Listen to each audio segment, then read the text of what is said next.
yang ke-9 pada hari ini. Dan kita rayakan bersama-sama. Juga saya bersyukur dan terima kasih karena saya ketemu dengan banyak orang yang penting di tempat ini. Luar biasa, engkau sangat berharga di hadapan Tuhan. Tuhan sudah memilih kamu, sudah memilih kita, sudah menentukan, dan Tuhan pada hari ini kita akan merayakan hari ulang tahun yang ke-9 bersama-sama.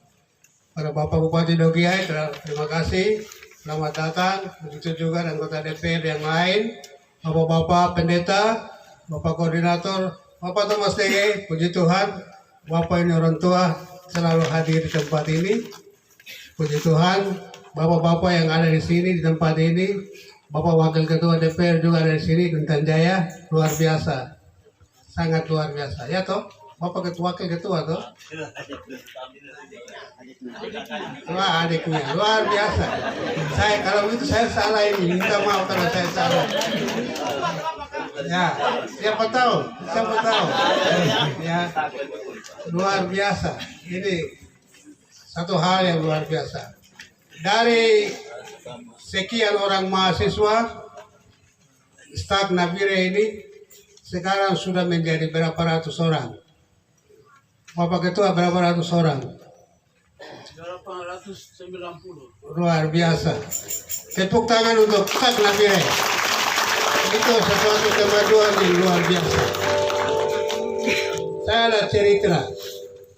Cerita itu membuat semua orang Papua ini merasakan berkat yang dilakukan pada 20-30 tahun yang lalu. 20-30 tahun yang lalu itu ada SGB, namanya SGB YPPGI Enarutani. Waktu itu setelah Indonesia masuk ke Papua ini, mereka bentuk sekolah itu untuk menyiapkan guru-guru supaya guru-guru ini bisa tersebar kemana-mana di seluruh Papua. Dan berhasil sekali pada waktu itu. Karena semua guru-guru tamatan SGB itu bukan saja dikirim di keliling Paniai, tapi mereka dikirim ke Intan Jaya, mereka dikirim ke Puncak Papua, mereka juga dikirim ke Tolikara, mereka dikirim ke Balim, mereka kirim sampai di Pegunungan Bintang. Guru-guru itu sudah pensiun, tapi mereka bekerja keras luar biasa. Karena ada guru-guru itu, maka hari ini ada gubernur Papua. Gurunya itu guru yang tamatan dari SGB, sekolah sederhana. Tapi dia bisa mendidik menjadi guru, menjadi orang-orang besar di Papua. Hari ini kita melihat banyak hasil yang dilakukan. Karena waktu itu gereja Katolik dan gereja Kimi itu bekerja keras secara luar biasa.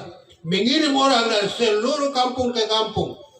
Buat SD, buat sekolah-sekolah, buat penginjilan. Dan hanya dalam waktu 30 tahun, seluruh pegunungan ini diisi oleh orang-orang yang pintar. Luar biasa. Dan hari ini kita menikmati hasil pekerjaan daripada mereka. Visi itu diberikan oleh Tuhan kepada para misionaris, para pemimpin gereja. Untuk mereka siapkan bukan saja guru Injil, tapi mereka siapkan guru-guru SD. Guru SD dan guru Injil itu mereka kerja luar biasa. Saya ketemu dengan satu orang guru. Dia ditugaskan di Merauke, di antara orang-orang Asmat. Bapak itu bilang, anak saya puji Tuhan. Hari ini saya gembira. Karena murid-murid saya, mereka sudah jadi orang besar. Guru itu pekerjaannya luar biasa. Karena apa? Mereka mendidik orang-orang yang mau melakukan pelayanan. Guru itu dipanggil oleh Tuhan untuk mereka bisa menyiapkan orang-orang penting untuk melakukan kegiatan pelayanan pada waktu yang akan datang. Saudara-saudara yang saya kasih, saya baca dalam Filipi pasal yang keempat. Itu ayat yang ada dalam Filipi 4 ayat yang kelima. Janganlah hendaknya kamu khawatir, ayat yang kelima. Hendaklah kebaikan hatimu diketahui semua orang. Tuhan sudah dekat. Pada waktu murid-murid Tuhan Yesus bersama dengan Yesus, mereka mau menikmati hidangan Paskah. Pada saat itu Tuhan Yesus menemui murid-murid itu sedang dalam perkelahian. Mereka bertengkar antara satu dengan yang lain. Di dalam Lukas pasal 22 ayat yang ke-24. Di sini bilang, terjadilah juga pertengkaran di antara murid-murid Yesus. Siapa yang dianggap terbesar di antara mereka? Jadi bukan saja hari ini orang berkelahi untuk jadi kepala desa, untuk jadi bupati, untuk jadi ini dan itu dan sebagainya. Dulu 2000 tahun yang lalu itu orang berkelahi. Berkelahi untuk apa? Mereka mau ingin supaya ada sesuatu yang bisa dia dapat. Dia perjuangkan. Dan Tuhan Yesus mulai memberikan jawaban atas pertengkaran yang terjadi. Tuhan Yesus katakan kepada mereka, raja-raja, bangsa-bangsa memerintah rakyat mereka. Dan orang-orang yang menjalankan kuasa atas mereka disebut pelindung-pelindung. Tetapi kamu tidaklah demikian. Orang berjuang untuk mempertahankan apa yang seharusnya dia bisa dapat dengan perkara-perkara yang besar. Pertengkaran yang hebat antara satu dengan yang lain. Tetapi saudara-saudaraku, nasihat Tuhan Yesus itu luar biasa. Nasihat Tuhan Yesus pada waktu itu supaya mereka sadar bahwa mereka itu orang-orang yang penting. Mereka itu orang-orang yang dipanggil oleh Tuhan. Dan di sini ada ayat yang bilang, ada apa namanya?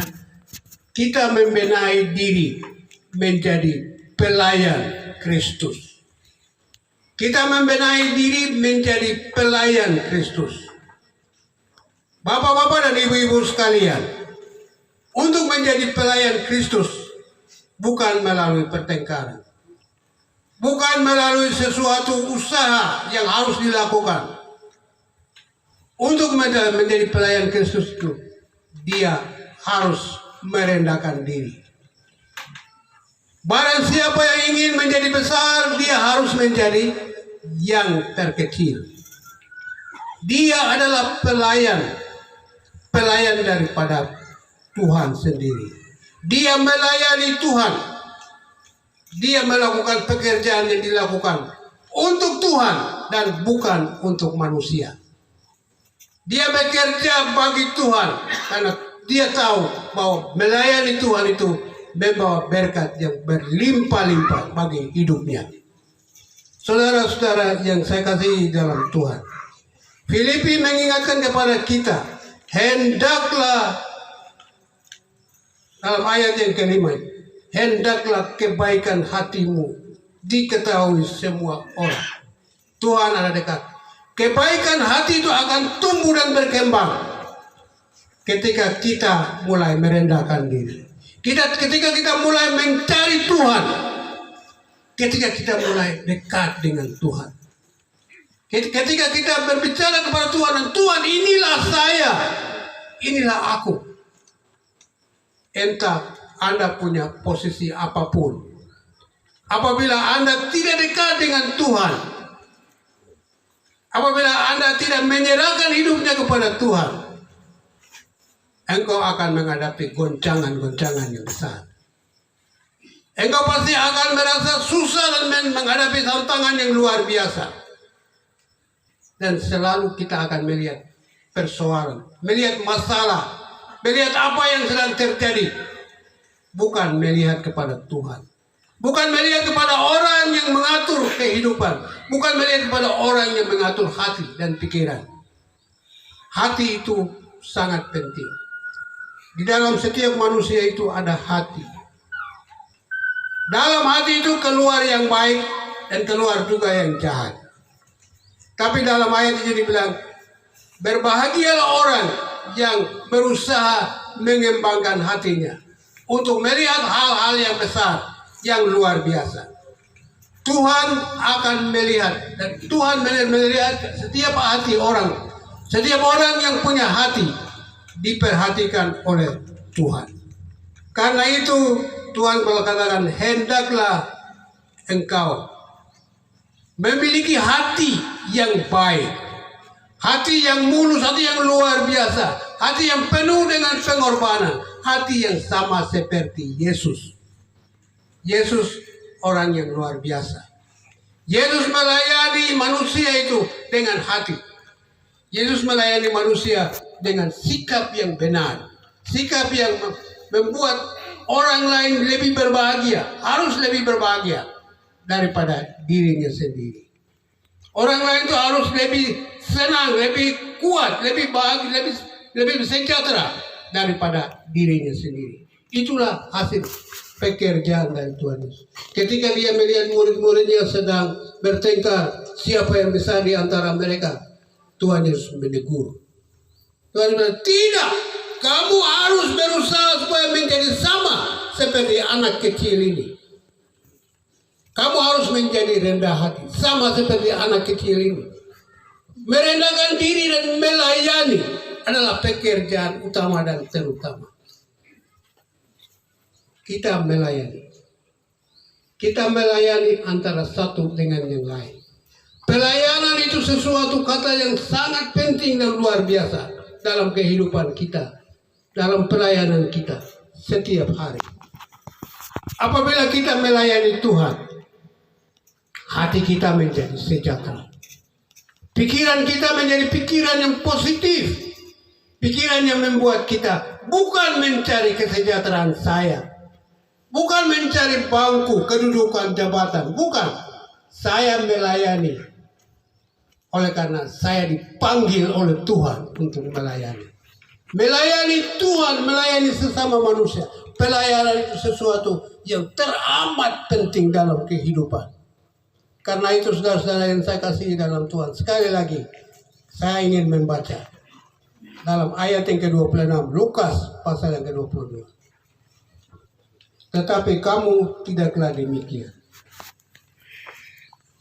melainkan yang terbesar di antara kamu hendaklah menjadi sebagai yang paling muda dan pemimpin sebagai pelayan. Pemimpin itu bukan mau dilayani. Pemimpin itu bukan mau dihormati. Pemimpin itu bukan mau supaya dijunjung tinggi. Memang perlu ada penghargaan. Memang perlu kita hormati pemimpin. Pemimpin itu harus kita hargai. Tetapi saudara-saudara, yang terpenting di sini kita menjadi pelayan. Pemimpin yang mempunyai hati yang penuh dengan pelayanan. Melayani orang, membuat orang senang. Kalau pemimpinnya mencari, oh saya punya tempat di sini, nanti di sini kita geser ke sini. Saya punya tempat di situ. Ya, orang ini tidak perlu kita geser ke sana. Kita mencari sesuatu untuk diri kita sendiri, bukan untuk pelayanan, bukan untuk tempat di mana kita berusaha untuk menemukan yang terbaik bagi dirinya sendiri. Di situ kita kembali kepada kepentingan. Kepentingan pribadi. Kepentingan untuk mau memuaskan dirinya sendiri. Apabila itu kita dikuasai oleh kepentingan diri sendiri, saudara-saudaraku yang saya kasih, kita pasti akan gagal. Pasti orang akan menyoroti kita. Pasti orang akan membicarakan kepada kita. Karena yang kita bicara itu adalah kepentingan pribadi. Kepentingan diri. Berapa uang yang saya dapat? Berapa orang yang saya bisa pengaruhi, ikuti? Berapa barang yang saya akan dapat? Itu adalah perhitungan-perhitungan yang dipakai oleh seseorang untuk mengamankan kepentingan pribadi sendiri. Saudara-saudara yang saya kasih, Tuhan Yesus memang marah. Tuhan Yesus memang tidak setuju dengan pertengkaran yang terjadi. Mereka persoalkan siapa yang akan lebih besar di antara kita. Mereka mencari nama, mencari kedudukan, mencari pangkat. Saudara-saudara yang kasih, dalam Alkitab perjanjian lama itu kita ingat tentang Menara Babel. Menara Babel yang dibangun oleh orang-orang Babel. Apa yang terjadi? Mereka punya bahasa sendiri, mereka punya persatuan yang luar biasa, mereka kerja bersama-sama, luar biasa hebat, semua orang senang. Tapi apa yang terjadi? Tujuan mereka itu untuk apa? Tujuan mereka itu apa? Untuk membuat mereka cari nama, cari pangkat, cari kedudukan, cari kehormatan. Dan pada waktu mereka mulai sadar, Tuhan Allah turun. Tuhan Allah kacaukan semua bahasa yang ada pada waktu itu. Bahasa-bahasa mereka dikacaukan. Mereka tidak bisa saling dengar lagi. Mereka tidak bisa lagi saling memahami. Karena apa? Tujuan mereka itu hanya untuk mencari nama, mencari kedudukan, mencari pangkat, mencari kehebatan yang luar biasa. Saudara-saudara yang saya kasih dalam Tuhan, melayani Tuhan itu bukan untuk mencari nama. Melayani Tuhan itu merendahkan diri di hadapan Tuhan dan melakukan apa yang bisa dilakukan. Luar biasa. Ketua STT Saknabire ini hebat sekali. Dia bukan karena dia saudara saya dan saya puji dia. Tapi dari masalah ke masalah, dari ombak ke ombak, dari persoalan ke persoalan, dia tetap rendah hati. Amin. Dia tetap mau melakukan pekerjaan itu. Tuhan memberkati kita, memberkati dia luar biasa. Hari ini Stag itu akan menjadi bintang. Stag itu akan menjadi besar. Stag itu akan mempengaruhi seluruh Papua ini. Seluruh Papua. Kecamatan dari Stag itu bisa kerja di mana-mana di seluruh Papua. Karena apa? Mereka dapat ijazah dari negara. Mereka juga bisa dipakai oleh semua orang pejabat di Papua ini. Saya dengar banyak orang yang jadi pegawai negeri. Luar biasa. Kita tepuk tangan untuk Stag ini. Biar dia 9 tahun saja. Tapi dia sudah mulai mempengaruhi seluruh Papua.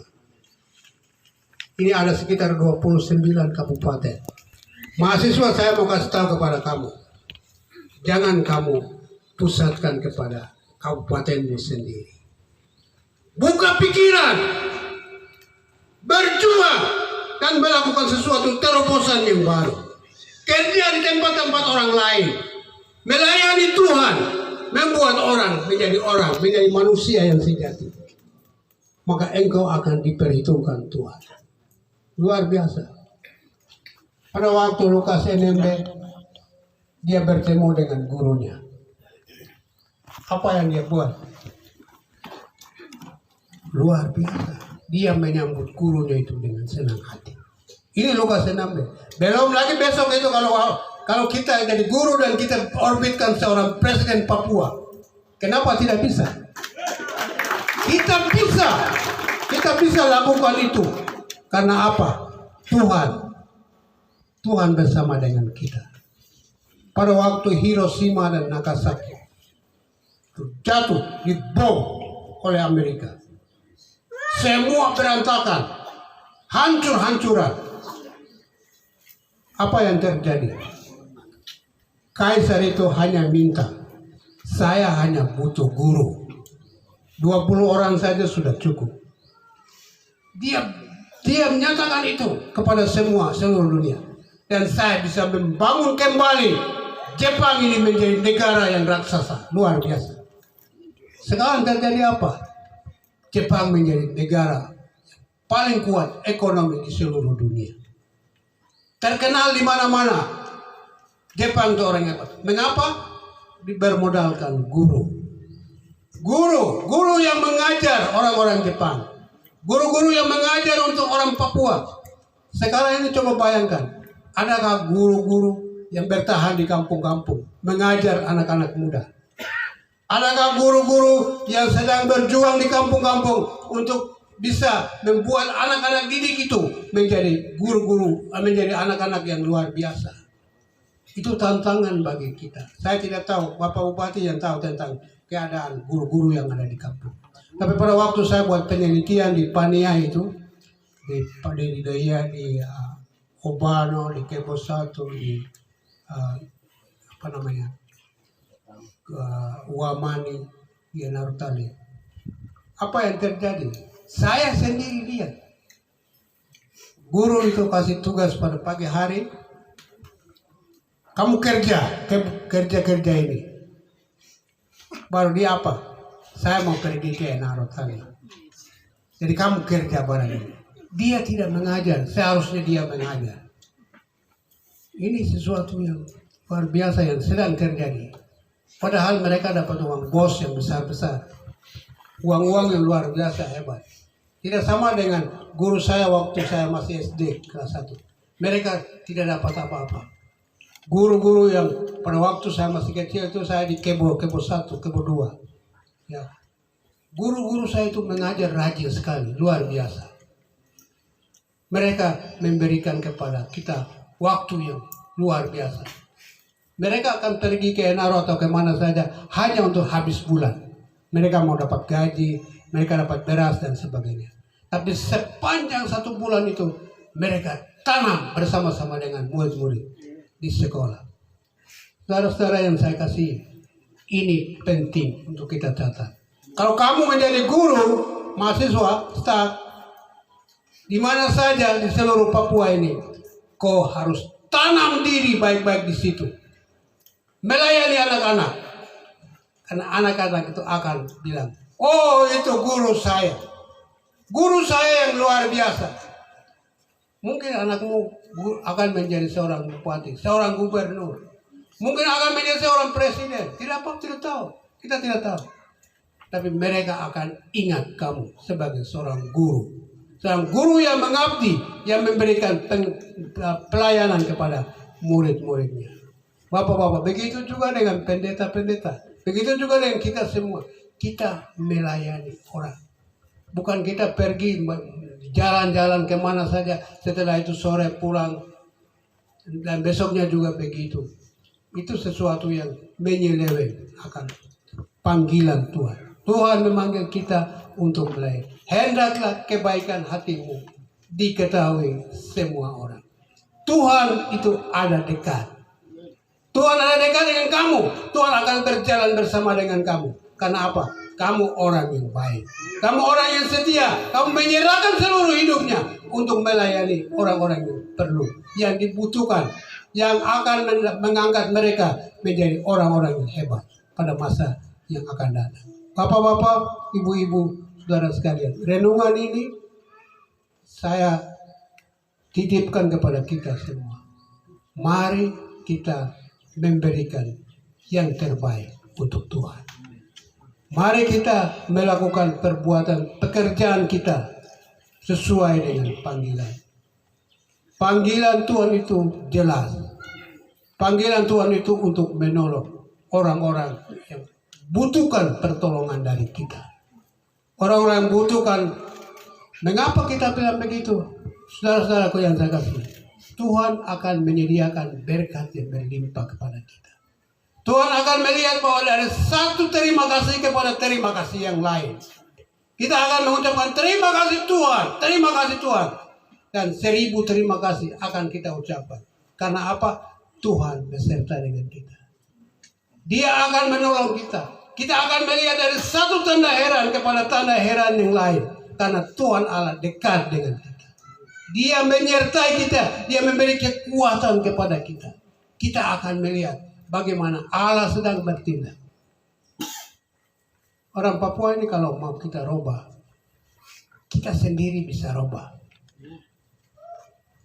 Kita sendiri bisa merubah diri kita. Kita sendiri bisa merubah kita punya anak-anak kita. Dan hidup itu ada di dalam kita sendiri. Kiranya Tuhan memberkati kita semua. Bapa, terima kasih atas firman-Mu ini. Berkati dan tolong. Sehingga kami merasa bahwa Tuhan memanggil kami untuk melakukan pekerjaan yang suci. Pekerjaan yang luar biasa. Pekerjaan yang seperti Yesus. Yesus memanggil 12 murid. Didik mereka menjadi orang-orang yang sama seperti Dia. Dan kami pun pasti akan seperti Yesus. Untuk mendidik orang kepada kebenaran. Karena kebenaran itu ada di dalam diri kita. Kebenaran itu ada di dalam pelayanan kita. Biarlah hati kami penuh dengan sukacita untuk mendapatkan kekuatan dari Tuhan, melihat dari satu tanda heran kepada tanda heran yang lain. Dalam nama Yesus kami berdoa. Amin. Tuhan memberkati kita.